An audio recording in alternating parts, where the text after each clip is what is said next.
Dans la province du Yunnan, dans le sud-ouest de la Chine, vit l'éléphant d'Asie. Le plus grand animal terrestre du continent, l'éléphant d'Asie est classé comme espèce en voie de disparition.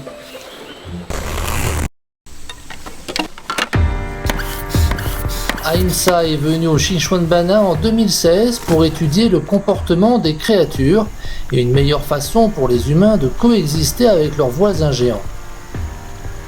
Les éléphants sont vraiment protégés ici. Je pense donc que cela a conduit à une population croissante d'éléphants et qu'ils se développent au-delà de ces zones naturelles. L'écologiste espagnol pense que l'une des raisons de l'augmentation des conflits hommes-éléphants réside dans le succès de la Chine dans la conservation des forêts. Au cours de la dernière décennie, un arbre sur 4 a été planté en Chine. La superficie croissante des forêts signifie qu'il y aura moins de plantes herbacées comestibles pour les éléphants d'Asie. Alors pour survivre, ils quitteront la forêt et entreront dans les zones de production et de vie des populations locales. Un tiers de notre pisciculture a été piétiné par les éléphants. Où est la pisciculture? À l'endroit où nous sommes allés tout à l'heure?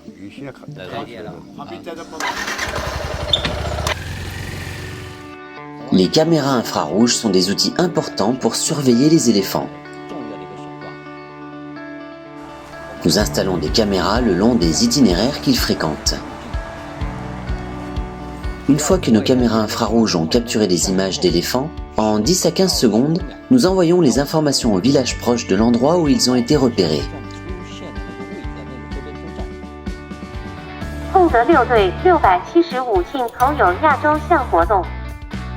Nous devons nous assurer que les informations sont envoyées aux populations locales rapidement et avec précision pour éviter les rencontres avec les éléphants et minimiser les blessures et les décès qu'ils causent.